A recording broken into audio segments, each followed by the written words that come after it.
Thank you for joining us this evening. As Sophie, our colleagues, just put in the chat, we're just going to wait a couple of minutes to actually start the session whilst people can join the webinar. So just bear with us for a couple of minutes.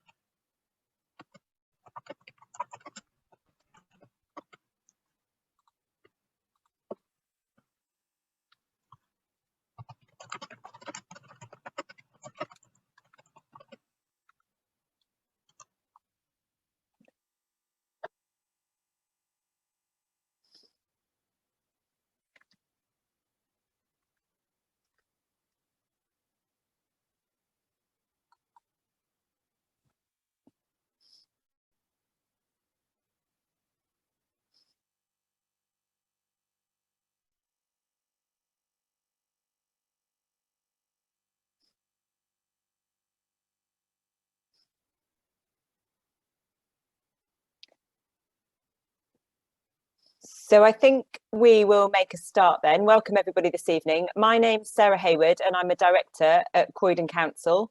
And we're joined this evening also by Councillor Lewis, who's the Cabinet Member responsible for libraries, and Rob Hunt, who's a head of service who's overseeing the consultation process. Just before I hand over to Councillor Lewis for his welcome remarks, as you can see on the screen, the session is being recorded, and that's so that we can share it on the website for people who can't attend this evening. So by staying on the webinar, you are consenting to being recorded. If for any reason you don't want to do that, you can leave and view the session afterwards when it's up online. Councillor Lewis. Thank you, Sarah. Good evening, everyone. My name is Oliver Lewis and I'm the Council's Cabinet Member for Culture and Regeneration. It's really good to see lots of people here this evening, people who are interested and passionate about the library service and Sanderstead in particular. As I'm sure you'll all be aware, the Council is in very tough financial times at the moment, and as a result of this, we are having to take some very, very tough decisions to dramatically reduce our expenditure. And those savings are coming from right across the organisation, including in the library service. We're currently out to consultation on the future of 5 libraries in the borough. Obviously Sanderstead, and in addition to Sanderstead, Bradmore Green, Broad Green, South Norwood and Shirley.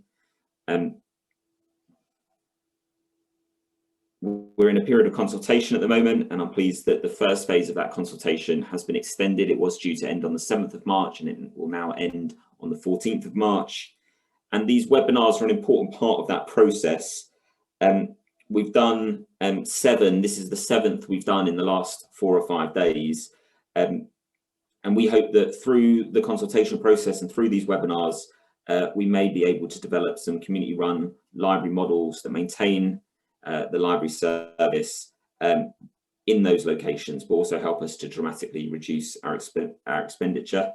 I'm going to leave it there for the moment, but I just want to say thanks to everyone for joining us on the session, and thanks to all of our really hard-working library staff for everything they've been doing in the service during really difficult times. Thank you, Sarah. Thank you, Councillor Lewis. And I'm just about to hand over to Rob to take us through the presentation. Before I do, we're going to come to Q&A session after Rob's spoken.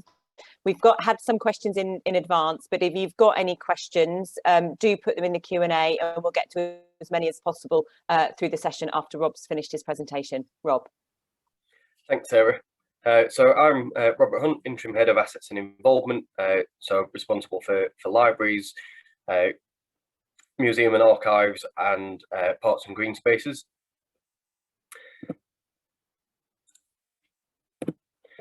So just like to start off by outlining the details of the consultation. So it's currently in 2 phases.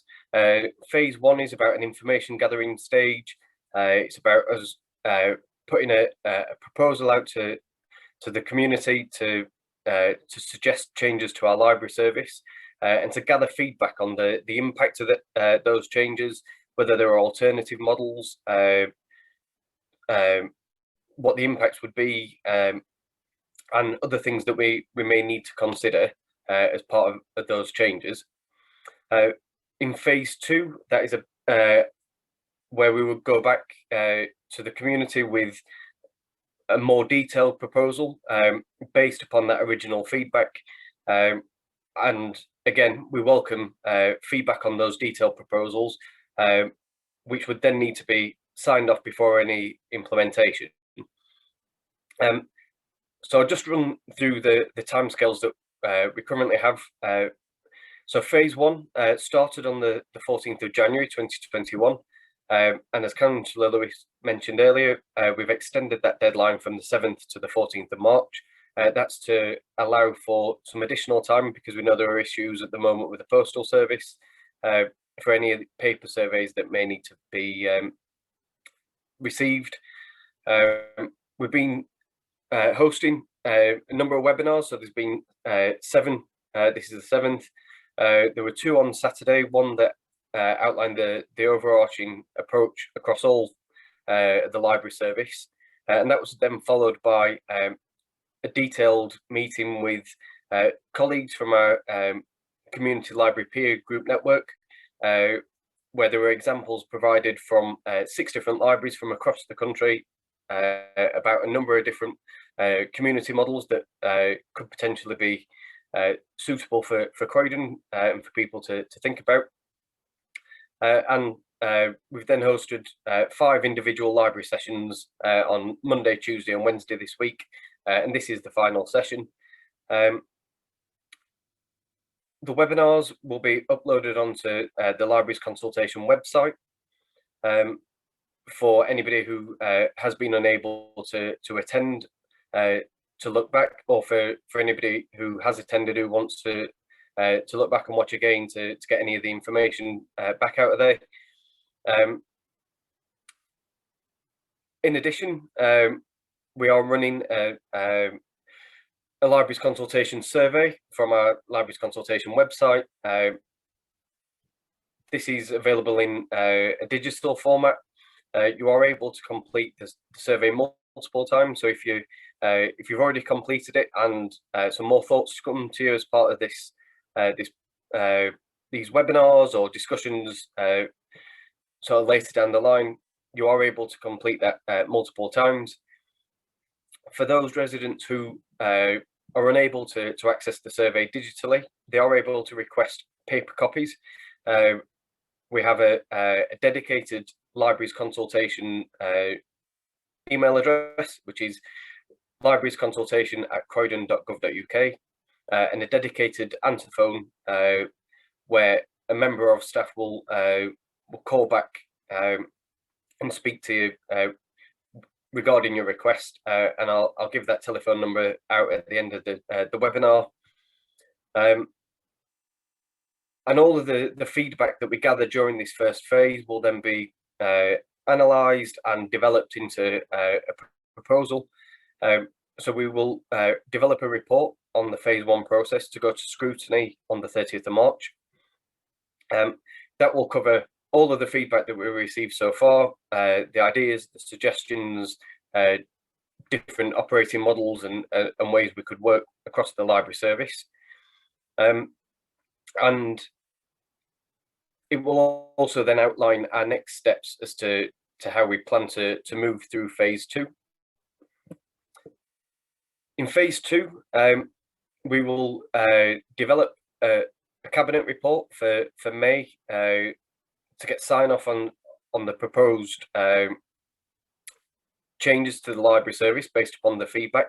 As part of that, we will also include an equalities impact assessment. So that will provide the detail as to how the changes proposed will impact on the local community and how they've been taken into consideration during the decision making. And we'll go back out to consult with residents on those detailed proposals during May and June, to give you a second opportunity to speak to us as to how those changes may impact on you and the local community and other library members. Based upon that feedback, we will then work through a decision-making process within the council. So there'll be a further scrutiny meeting Cabinet and Council sign-off of any of the decisions, and we would look to make any changes from the autumn. So I'm pleased to say that as of the 13th of February, we'd received 1,493 completed surveys, and that number has increased. So as of today, that was just short of 1,700 responses. So it's really good to be getting that feedback from the community. It demonstrates the passion and the commitment that the community have to our library service. So it's really good to see and for us to hear those responses. So I'll just go through now into some of the initial analysis that we've had sort of roughly at the halfway point through the first phase, and looking at the table. So Sanderstead Library residents have completed 211 responses as of the 13th of February, which makes up 16.5% of all the surveys that we received back. Of the surveys received, over 90% have been from members of the library service, with an additional 118 surveys completed by non-members. So it's really good to see that the people that use the library service are providing the feedback to us.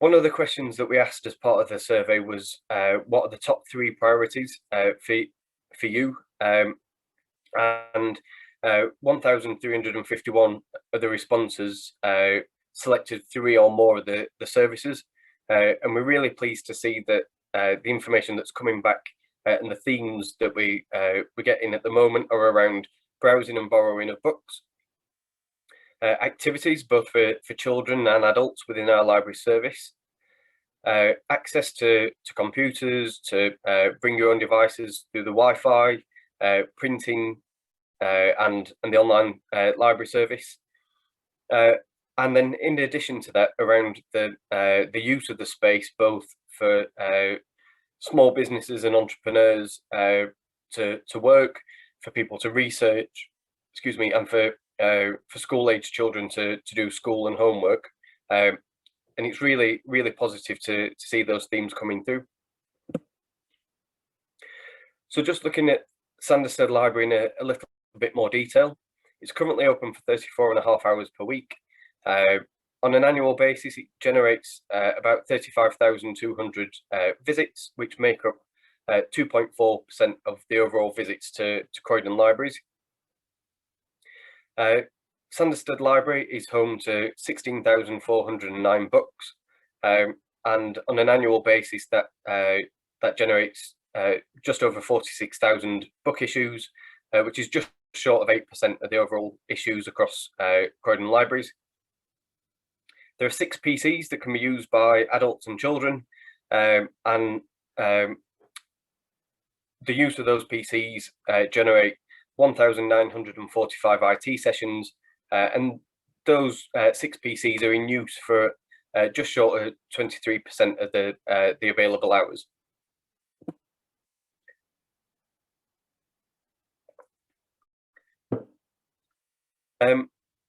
We've been asked as part of the survey feedback so far for more detail around the number of visits to our libraries over the last 5 years. We are able to provide all of this information across all 13 libraries, and that will go up onto our library's consultation website in the next couple of days. But looking specifically at the details for Sanderstead Library, in 2015-16, there were 35,000 visits to the library, and in 1920, that remained the same at 35,000 visits. It should be noted that Sanderstead Library was open for an extra day during 1920, during the months of June and July, while Selsdon Library was closed. So that does slightly skew the figures. There was a bit of a downward trend. So if we look at 18-19, there was a reduction down to 33,000, but it has remained relatively constant over the last 5 years, which is sort of goes against the overall trend that we've seen across library services, both in Croydon and nationally, which has been a downward trend.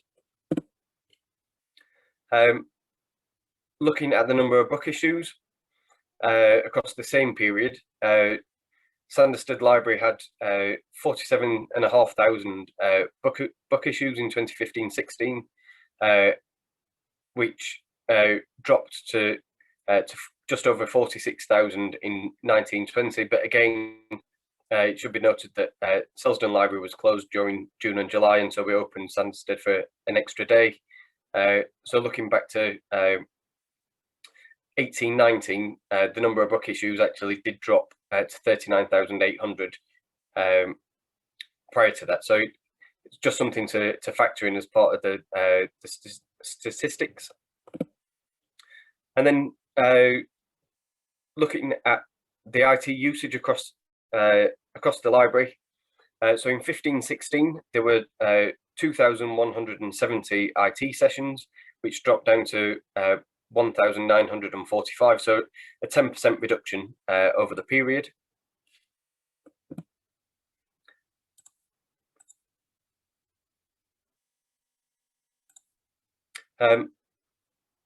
From the feedback that we received from across all of our surveys and webinars, we've been asked for additional information on operational expenditure for each of the buildings. At Sanderstead, we pay annual business rates of £6,620. These are discounted within the council, and it should be noted that any community group that we're looking to operate a community-run library would need to work with colleagues in our business rates team to ensure that that would be the same level of discount. And at this stage, I can't commit to that, so it will be part of a discussion and negotiation going forwards if that's the case. We also pay about £245 per year to securely transfer cash from site back to the bank that we receive through fines and for printing and such like. In addition, we receive about £2,000 per year as income from selling food waste bags, small stationery items and posters. One of the questions that has come up several times was around how much do we spend on Bookstock at Sanderstead Library, and I'd like to confirm that we buy our books across the whole library's portfolio. We spend in the region of £300,000 per year on physical and digital books and magazines. Proportionally, that works out as about £10,000 for Sanderstead Library, purchasing a range of adults, children and large print materials. We do get a discount as being part of the library's consortium, and so that should be noted that we do get more books for the £10,000 than you would if you were to just pay the retail costs, and that should be factored in as part of these considerations.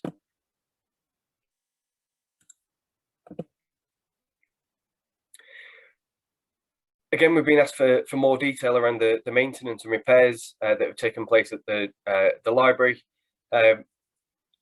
For reactive maintenance, so where things have happened unplanned, such as a leak or a broken door or something along those lines, it's remained relatively constant. So in 18-19, we spent £6,600 In 1920, that was £6,300, and for the first 6 months of 2020, that was £3,100. From a planned perspective, so that's where we know we need to spend the costs around things like servicing and maintenance of equipment. That's relatively stable at £295 per year,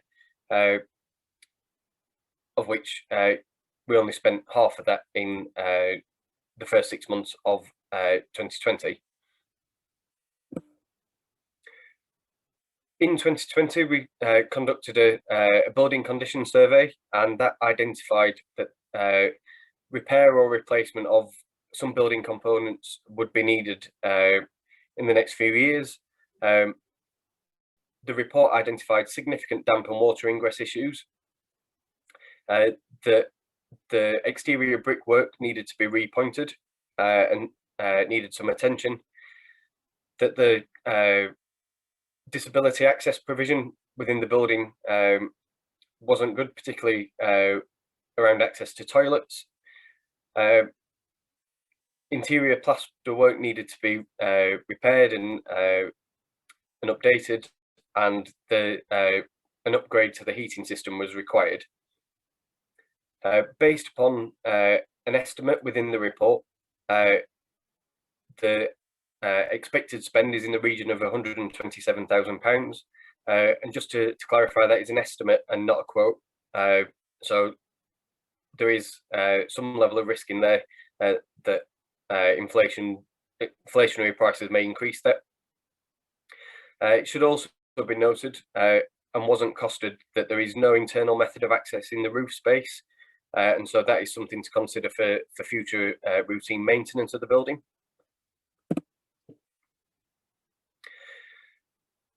From our surveys and feedback that we received to date, there's been a number of emerging themes.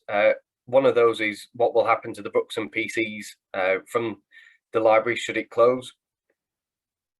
And I'd just like to confirm that we will look to rehouse as many books as possible onto shelves of the other libraries across the portfolio. And where there's not sufficient shelving space, we would then put any books to be made available for reservation. So they would still be available to be selected and would be delivered to the library of your choice for collection. Regarding the PCs, we recently upgraded all of the IT network and PCs across all 13 libraries buildings. We would look to house as many of those as we could in other library buildings. Obviously, that depends on space and layout issues, but we would try to maximise the number that we had across the rest of our library buildings. Again, questions that we received about how individuals could access activities and community spaces if the library was to close.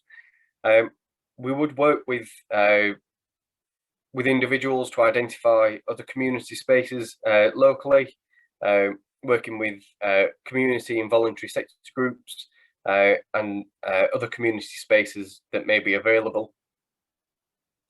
And a question about how individuals who can't travel to their nearest library would still be able to access the service. We do offer a home library service for residents who have mobility issues or disabilities on an eligibility criteria. So that's something that could be considered. We also have a befriending service where volunteers can go and collect books on your behalf and deliver them to your door. So there are a number of things that could be considered to minimise the impact. Suggestions that we've received so far from the surveys have been around libraries being used as meeting spaces and being able to hire out of hours, and that's something that we've tried to consider as part of the refurbishments of Selsdon and Norbury Library buildings over the last couple of years. it's not something that can be accommodated in all of the buildings, just because of the different space and layout issues that you have, and flexibility of furniture. But it is something that we will try to maximise as a service going forwards. Questions about housing cafes and shops within the library buildings. We know from speaking to colleagues across other local authorities that hosting a cafe in a library building doesn't generate a large amount of income. It is there to help facilitate library users who want to stay, who may need to grab a sandwich or a coffee, maybe while they're studying or something along those lines. But it generally doesn't generate a significant amount of income back into the service. Another suggestion was around chargeable desk space for small businesses and entrepreneurs, and how we could accommodate that. And we will look to see if that is possible. However, it's something that we would need to consider, that we don't necessarily want to put off small businesses and entrepreneurs from using the library building, and that may make the difference to their small business. But it's something that we can consider and work with individuals if possible. Regarding the suggestion around using libraries for art galleries and events, I'm pleased to say that we are working towards that as part of the London Borough Culture in 2023, working with the Museum and Archives Service to see how we can accommodate more exhibitions across our libraries estate. But some things that we also have to consider around security and environmental conditions to make sure that any exhibitions aren't damaged by being in certain spaces.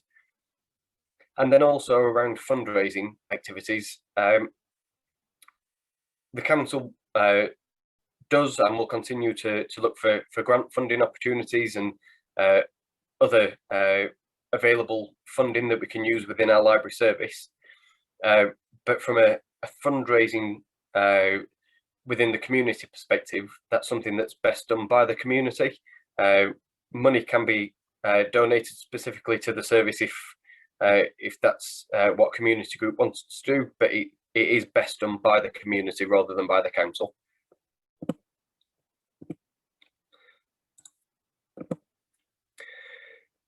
As I mentioned earlier, we hosted a webinar on Saturday with the Community Run Libraries National Peer Network that demonstrated 6 potential models of community run libraries from across the country. If you are able, I would recommend listening back to that webinar. There were a number of great examples as how different communities have responded to their local needs. Some working very closely with the local authority, where the authority buys the books, offers the library management system and access to IT at a cost, and that's paid for by the community library, right the way through to completely separated services who buy their own books or rely on donations, use the space for hire and events and activities, and that's where they generate their income. We are open and to any suggestions from individuals or community groups who would look to run a community run library. We don't want to be prescriptive about what that looks like. It's for the community to come forward and suggest ideas, but we will we'll openly work with groups and try to come up with any suitable models for specific library buildings. If you are interested, please do contact us on the library consultation email address, or call the dedicated answer phone, and we will get back and we'll set up a meeting for that. So I'll hand back to Sarah now for some of the questions that have been submitted in advance. Thank you very much, Rob. And we just had a few questions submitted in advance. So I'm going to do all of these first and then come to the ones that have been submitted in the Q&A. So first, we've had several questions from Paolo Zanelli. His first one is about the future use of the site if the library should close. And Wendy Tarleton's asked on a similar theme. So Wendy asks, if the council decides to close Sanderstead Library, what are the plans for the building and the site? And Paolo asked specifically, if Sanderstead Library was no longer open, would you agree to sell the land for the development of flats? Rob, do you want to come in there, and then I'll bring Councillor Lewis in? Yeah, so I'd just like to confirm that no decision has yet been taken on future use of the library buildings. This is a consultation exercise during phase one, just gathering ideas and potential alternative uses and how we could operate the service differently. We won't actually get to a final decision-making process until the end of the summer. So at this stage, there are no plans either to sell or develop the land. This is about how we continue to operate the library service going forward through a number of different models. So yeah, no decisions yet being taken. Councillor Lewis? Yeah, just to reiterate that any future decision on what happens with the site is subject to what happens in this consultation. So you know, we have to go through the consultation first, see what it says, see what decision is made about the future of the library service, and then we can make a decision about the future of the site. But look, I mean, hopefully through the consultation, we might develop some community-run models of ownership and operation that mean that a library service is maintained at Sanderstead, but one that significantly reduces the cost to the council. Thank you, Councillor Lewis. And then Paolo Zanelli has also asked two questions that relate to the financial situation of the council. So I'm going to come to you first, Councillor Lewis. So I'm going to read them both together. Residents pay their taxes to fund by law a comprehensive library service. Why are 5 libraries being made scapegoats for council mismanagement? And why do they have to be cost neutral, saving a tiny fraction of the overall budget, when the council has £10 million to spare for other projects like Brick by Brick? Volunteer-run libraries do not equal a comprehensive library service. And then his second question is, no self-respecting property owner would neglect their property as much as you have done with Sanderstead Library. How could you justify only spending £739 on planned maintenance, which has then led to a bill of £16,000 and 140 call-outs for emergency repairs? So look, on council finances, I think it is important to set the context. And I know we're here to talk about libraries, Sarah, but I'll just do this because there's a similar question in the chat actually from Robin Mitchell. And I think it's useful background. So over a number of years, Croydon has been underfunded. So for an example, Lambeth, a neighbouring borough to Croydon, receives £200 per head more than Croydon, despite having a lower level of need. And you know, overall that would equate to an additional £70 million in Croydon's budget. We've had a decade of austerity. We have the Home Office in Croydon, government building in Croydon, and as a result we have lots of unaccompanied asylum seeking children that we become responsible for and incur a whole lot of cost, but we're not adequately funded by the government to meet this cost. So in order to try and maintain the level of service that we've had over a number of years, we decided to try and stretch our financial resources and try and took some riskier decisions. And then, you know, COVID compromised that risk and we haven't been fully funded for the costs we've incurred during the pandemic. And look, I'm not trying to absolve the administration of blame here. Amongst all of that, we have made some mistakes about how we have spent money and how decisions are made and the governance around them. So look, I apologise for our part in that, but we have to see the full situation, the full financial situation that the council is trying to operate in. Obviously, we do have to meet our statutory obligations as a library service provider, and Yeah, we are trying to reduce the library budget, and savings are being sought from right across the council service, but we want to try and maintain the best quality service that we're able to within that budget. That might mean a reduction in sites. It might mean some library services being delivered by community groups. Obviously, we have to go through the consultation and see what outcomes and suggestions are brought up in that consultation. So I encourage Mr. Zanetti, I think it was Sarah, and others to participate in the consultation. Let us know your views and feedback, any solutions that you might have for the future of Sanderstead Library. Thank you very much, Councillor Lewis. And this is our final question that we received before the meeting from Karen Watchus. And I'm going to come to you, Rob, on this, because it's a question, and there's a similar one in the chat, about why has Sanderstead Library been put on the list for closure when it is one of the most consistently used libraries in the borough. Having used it myself, I can testify that it is regularly frequented by all ages in the community, from the tiniest child being introduced to their first book to more elderly residents. Rob. So we've looked at a number of factors when we've made the proposals around the closure or cost neutral operation of our libraries. The 5 libraries that we've suggested generally have the lowest footfall, book issues, IT access. We've also taken into consideration geographical location and other neighbouring library buildings, and future maintenance costs.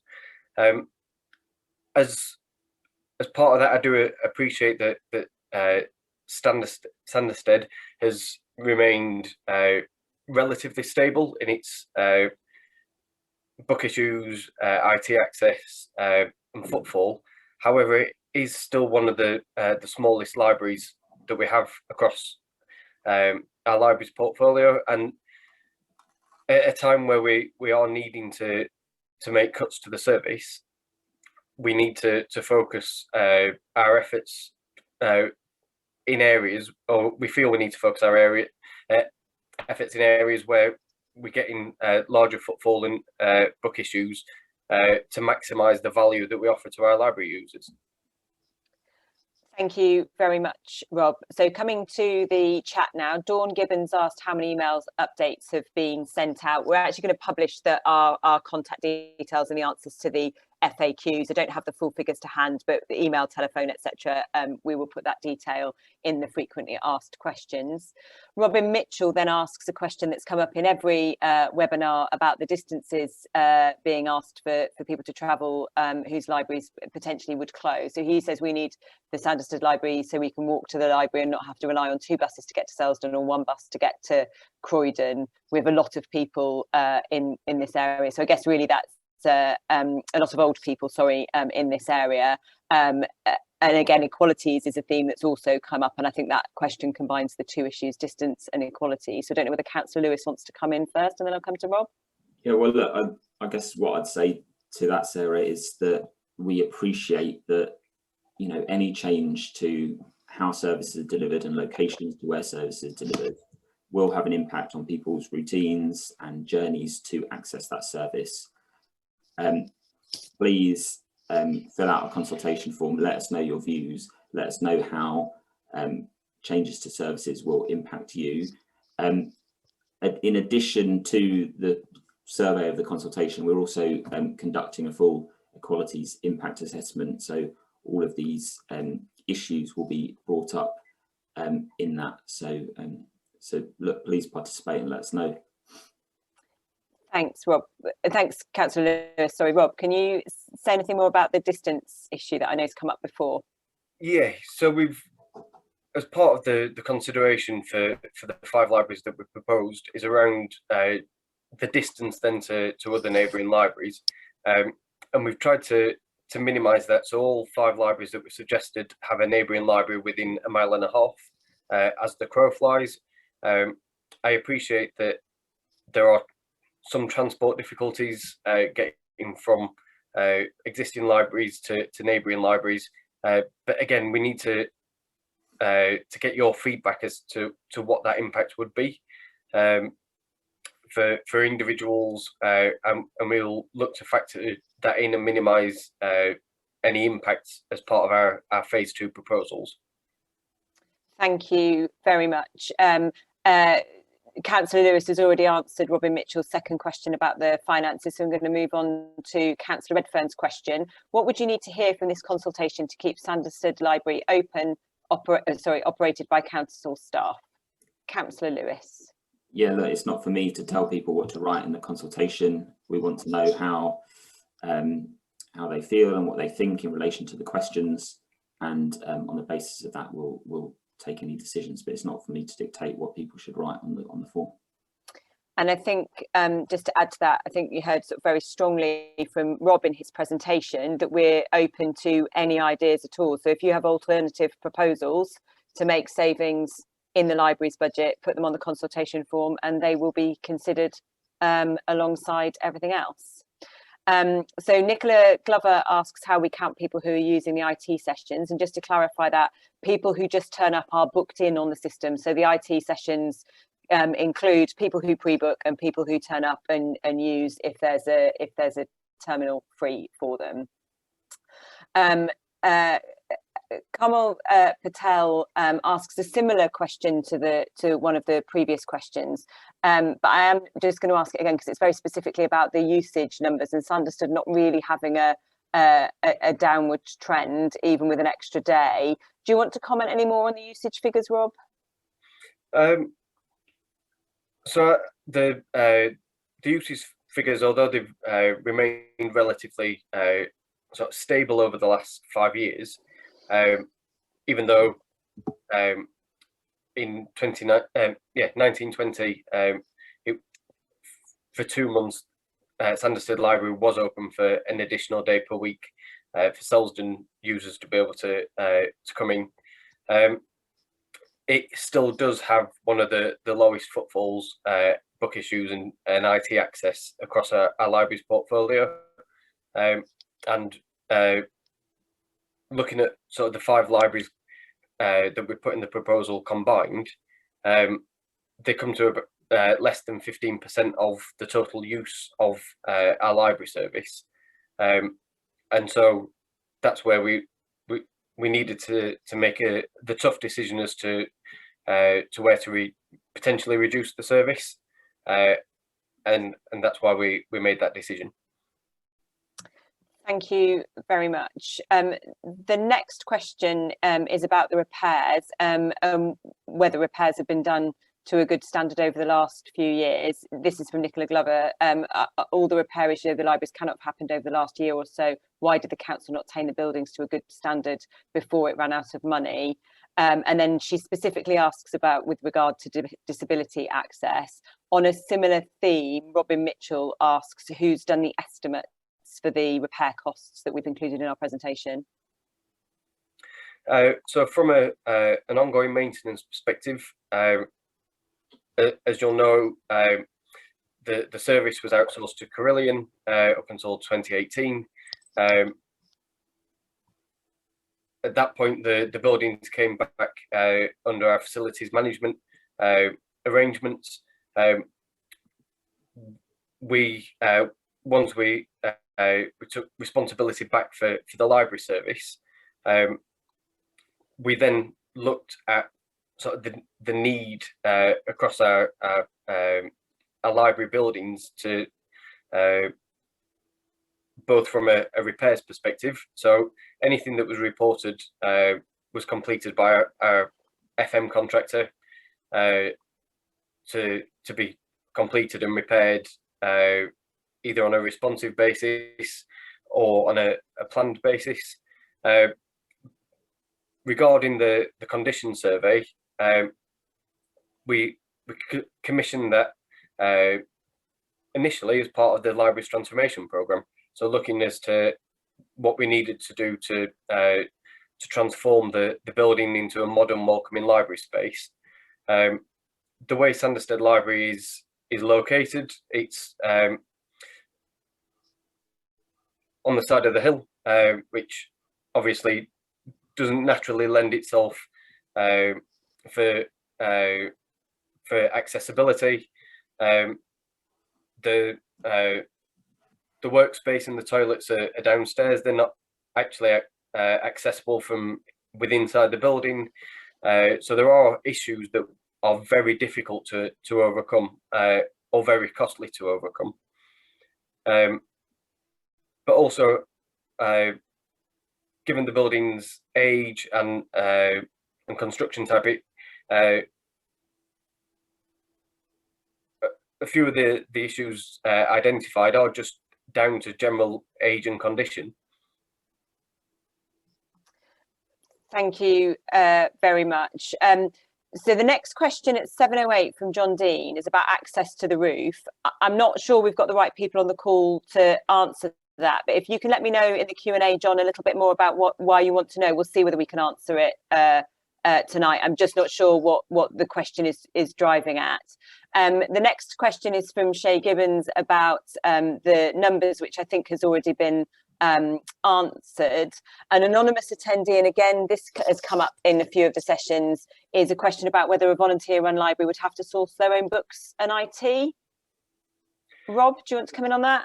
Yeah, thanks, Sarah. So we're not prescriptive about whether a community-run library would have to access their own books, or whether they would be part of the existing library service, and potentially whether they would need to pay to be part of that.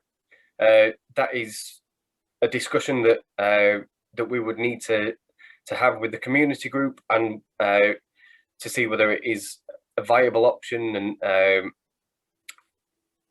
so we're not prescriptive. It may be that the community group decide that they want to completely go it alone, or they want to be sort of in agreement and close relationship with the local authority. So we don't want to be prescriptive around that.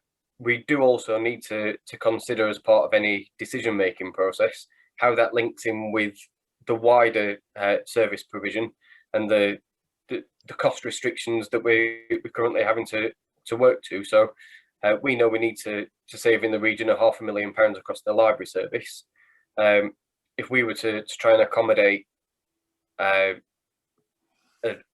operating model in Sanderstead Library where we purchase the books, that may then have an impact on other remaining libraries across the service. So it's just something that we would need to consider in the whole, as well as an individual business case. Thank you very much. Then the next question at 7:12 from a user who again hasn't given their name is, what is the floor space of Sanderstead Library? And so we're going to publish all of the floor plans on the consultation pages, so that will help there. Rob, I don't know whether you know off the top of your head how many staff are employed by Sanderstead and what the staff costs are there. If you don't, I'll try and get someone to answer it in the chat before the end of the evening, or it'll be answered in the FAQs. Rob, do you know the answer Those to that? stats, Sarah, are already on the library webpage and fact sheet for each of the libraries. So they're already online. I don't know, Rob might be able to tell the meeting tonight, but like you said, we will put the floor space online because that's something that's come up already. Yeah, I've not got it to hand, and after 7 webinars, the details aren't instantly accessible in my head, unfortunately. But yeah, we will come back with that information. Thank you very much. Then I think the next couple of questions have been answered. So another question about the maintenance costs and how they've been built up, and then the number of visits to the library. So I do think we've dealt with those. Then at 7:15, again, another one that I'm not quite sure how to answer. So Shay Gibbons, if you can explain this a bit, we'll try and get to the question. But £245 cash transfer. I do understand it. Sorry, she's questioning the £245 cash transfer cost. How much cash is conveyed? I don't know whether you've got that detail to hand, Rob.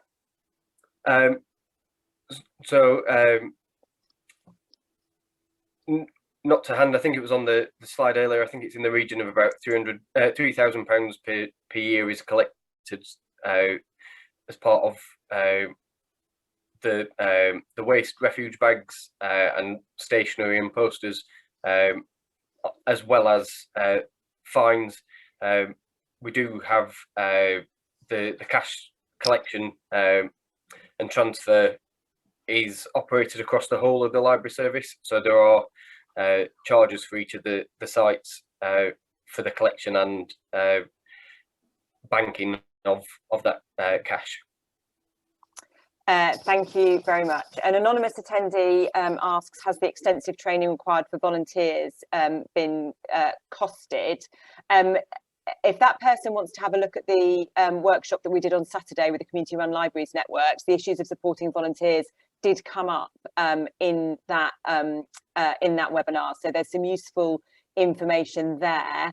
As we've already heard, I think in answers to other questions, there's no set model for community libraries. So actually how people want to use volunteers, support them, train them, etc., will be very individual to each library. So the costs, I think, will vary depending on the model employed, and that would need to be factored in by anyone proposing to run a community library. And we'll work with community groups on them if they come forward with proposals. Councillor Lewis, do you want to add anything to that? No, look, I mean, it depends what the model is, you know, who people want to be trained by, you know, what sort of training is required. So we have to wait and see what the model is, and then we have to see how we facilitate that and how much it costs. So thank you very much. Elizabeth Ash again asks something that's come up in all of the webinars about how we will help people access library services if the library closes, or if it's turned over to volunteers and people want to access a properly staffed library. Rob, I don't know if you want to come in there, or Councillor Lewis, you're about to. Yeah, look, I mean, what I'd say to that is, you know, there are ways that people can access library services. For example, there's a home library service that will meet some of the groups that are detailed in the question. Lots of resources are available online, and that's a way that many people are using to access library services. But obviously we recognise if people do want to access library services in person and don't want to do it in Sanderstead or can't do it in Sanderstead, then you know, it will mean changes to routines and travel arrangements. And so you know, we recognise that and encourage people to fill out the form and let us know how any proposed changes might affect them. Thank you very much. Nicola Glover asks, have you considered asking the Home Office to move out of Croydon to reduce costs? Yeah, look, it's a good question. Most of our lobbying efforts have been around you know, being fairly funded in relation to our costs for unaccompanied asylum-seeking children. The government did have a scheme that was supposed to kind of redistribute unaccompanied asylum-seeking children around the country, so that, you know, boroughs which didn't have ports of entry within them also bore some of the burden, but you know, I understand that in practice it doesn't work, and as a result, you know, we have to pick up the cost. We believe that it's something important to do for some of the, you know, the poorest and most vulnerable people in the world, and we, you know, our lobbying efforts have been around you know, trying to get the government to pay for that service rather than Croydon taxpayers. Thank you. I think it's probably also worth noting that they're part of the conversations with government about the support that we've asked government for. So those conversations are constant. An anonymous attendee comments about the proposals for the land, which I think has already been asked and answered. Komal Patel asks whether the council has plans to provide any other facilities if the library closes. Well, at the moment, you know, we're consulting on the future shape of the library service. We hope that the library service may continue as a community-run operation, but at the moment we're not consulting on an extension of other services or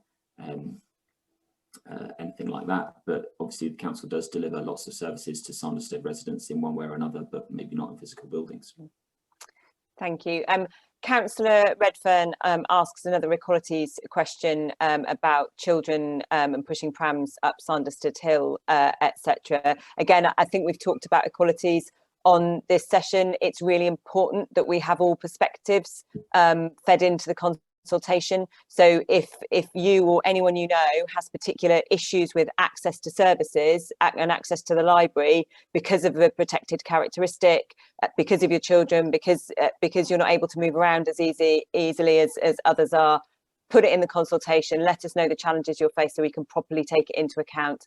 And as we've already said, the equalities impact assessment will be published, so you can see how we're making the assessments that we're making. There's another question about the quotes for the works, which I think again we've asked and answered. But Dawn Gibbons at 7:30 does ask, are we saying that Carillion did not carry out the necessary repairs when they were running the libraries, hence the state of some of the buildings now? Rob? So I wasn't part of the library service at that point. I know many of my colleagues were. I believe that there may have been a build-up of some repairs across some buildings, but I've not got specific sort of examples of where Carillion did or didn't carry out repairs during that time. But I just know that as we got the service back in-house, there were a number of repairs that we needed to carry out, and a number of considerations that we looked at to make buildings modern and accessible spaces, and that there are issues with being able to do that in Sanderstead Library because of the layout of the building. Thank you, Rob. An anonymous attendees asked about the visit and usage data again, but I do think we've asked and answered that this evening as well. And Robert Mitchell is commenting on the finances again, which I think has been asked and answered as well. Nicola Glover asks about asylum seekers' use of the libraries. Will these asylum seekers not need library services to get online and access books in foreign languages, etc.? I think that's a fair point, and probably isn't quite what Councillor Lewis was getting at when he was talking about the Home Office. I'm going to come to you, to Councillor Lewis, just to clarify there. Well, look, I mean, obviously, all residents in Croydon are entitled and able to access our library service. How they do that and where they do that, you know, depends on where they are in the borough. We will have a library service going forward, albeit perhaps in a smaller number of sites. So, you know, we hope the residents can continue to access our library services in that new shape of the service. Thank you very much. Robin Mitchell asks, that other councils looking at closing their libraries, or is it only Croydon as our money has been so mismanaged? This is an interesting question, Sarah, actually. I mean, obviously I don't have the stats to hand, but I was in a meeting a little while ago, and you know, a large number of libraries right across the country have been closed because of the financial difficulties of lots of different councils. And I think that it's true to say that Croydon isn't in a unique position of having financial difficulties this year. There are lots of councils who are seeking support from government of all different political persuasions. So, you know, it's a very challenging year, very challenging circumstances, and you know, Croydon's not alone in some of the decisions that we're having to make. And I would just add to that, so as part of our work and the way that libraries are governed, Rob and I are having regular meetings with colleagues at the Department for Culture, Media and Sport to keep them up to date with how the consultation is progressing and what we're proposing. And in every single one of those meetings, they are giving us names of other local authorities in London and around the country who are currently consulting on reductions to their library service, including closures. Croydon is by no means the only council in the country that currently is or is planning to reduce its library service. As Councillor Lewis said, it's tough times for local authorities generally at the moment. Thank you. Sheila Freeman asks a good question. Has the council considered the possibility of a mobile library? Rob? It is something that could be considered as part of the proposals. The issue we would have with a mobile library is that we would need to invest in a suitable vehicle that would then be able to distribute the books and other materials around the borough. We'd need to work out models of where it would stop and how people could access that mobile library on particular days of the week and those kind of things. So we will consider that as one of our options, but it would require investment from the service at a time where we're looking to reduce spend. So it would be a difficult one to balance, but we will look at it. Thank you. Thank you very much. Councillor Redfern follows up on her question of earlier, saying being a parent or a child is not a protected characteristic. Just to clarify that, maternity is a protected characteristic and age is a protected characteristic. So if a child is directly impacted because they are a child, that does fall under equalities legislation. So just to be clear there, that will be taken into account in the equalities assessment. You can easily find the list of protected characteristics just by Googling protected characteristics, and it comes up.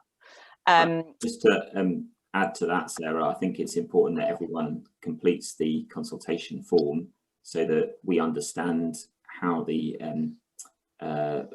proposed changes to the library service might affect them, and let us know. So absolutely. Thank you, Councillor Lewis. Paolo, I don't know whether it's the same Paolo who wrote in before, but Paolo asks a really important question about coming out of the pandemic and the role that the libraries will have to play in recovery. And he asks, shouldn't we be investing in these services and buildings, not closing them down? Library staff are some of the lowest paid council staff. They are unsung heroes. Councillor Lewis. Well, look, I broadly agree with Paolo's question in many ways. I mean, I'm proud of our record over the last few years of investing in our library service. A few years ago, we brought the library service back in-house after a previous administration on the council disastrously outsourced it to a building company called Croydon. Through that, our libraries staff were heroic actually in how they kept the service going and maintained the level of service. And look, I thank them already this evening, and I'll thank them again because they do a real good job in our communities as frontline members of staff. I would love to be in a position where the council could further invest in our library service. Over the last few years, we've refurbished Selsdon Library. We've done a heritage restoration at Norbury Library as well, and we've upgraded things like high-speed internet in all of our libraries.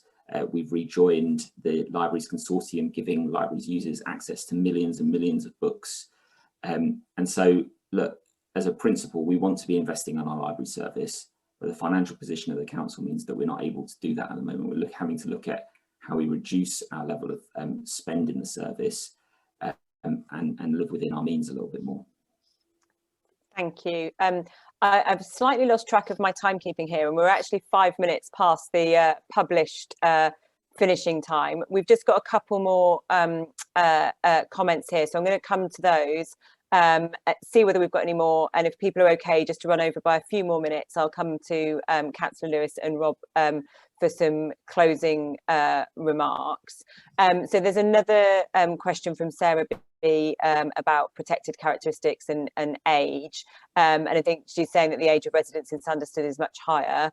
And age, as it relates to both children and older people, are very material considerations in equalities impact assessments. So please do make those arguments and points in your response to the consultation. But I do think we've had good discussion of the equalities issues this evening. And then Nicola asks, which I think again has probably already been partially answered, but let's have just one more go. Have Croydon taken any responsibility for their mismanagement of the libraries and offered compensation? I don't know whether you can answer that, Rob. I don't know whether you you know. Carillion went bust, Sarah. Yeah. You know, they weren't in a position to offer compensation, and you know, ultimately they have you know, suffered as a result of their mismanagement of our library service, but also other contracts that they were running. Important point, thank you. And then our final question for this evening, which is a good one, an anonymous attendee asked, will the chat questions be published along with the recording? We're going to group all of the questions from all 7 sessions together and publish an FAQs as a result. What we will do, so we won't repeatedly write answers to effectively the same question. So we will group questions together on themes to answer them, so everyone can so you can look through it that way. But yes, we will publish the questions that have been asked as well. That is the last question that's currently in the chat. So I think Rob and Councillor Lewis did very well to get through all of those. So I'll come to you, Councillor Lewis, for some closing remarks. But just to say thanks to everyone who's participated in the session. I've enjoyed the discussion and the conversation. It is difficult doing it in these virtual formats, but you know, hopefully you found it useful and to a degree interesting. Also thanks to Sarah, Rob, and the whole libraries team who are involved in not just in this webinar but also running the service. We appreciate everything you do during really difficult times, so thank you. Thank you, Councillor Lewis. Rob. Thanks, Sarah, and thank you to Councillor Lewis. Yeah, it's and thank you all for attending this evening, and I know some of you have been on all of the sessions. So again, thank you for your questions, for your time, and the passion and commitment that you're showing to Croydon Library Services. Please do continue to send through your surveys for help others who may not be able to access digitally during these times, and sort of share the word through the community. We are doing our best to get as much information out as possible, but your help will be much appreciated. A huge thank you to all of the library staff. This has been an exceptionally difficult year, and I would say that they've stepped up to everything that they've been faced with. So as their head of service, I'm very proud of them, and just want to say thank you. Just a couple of final points. So a recording of this session will be made available on the website, along with the slides and additional papers such as floor plans, frequently asked questions. So we will be providing that as quickly as possible. Please do continue to send your feedback through. So there is the library's consultation website. There's also the email address, which is librariesconsultation@croydon.gov.uk, and the dedicated answer phone of 020 7884 5159. If you ring through and leave your details, then a member of the library's service will give you a call back, either to answer your questions, to provide paper copies of the survey, or if you so choose, they can go through the survey with you over the telephone. And if you are interested in looking at alternative operation models and community run libraries, please do contact us on on any of those outlets, and we'll arrange meetings to start that conversation. But thank you all again for your time.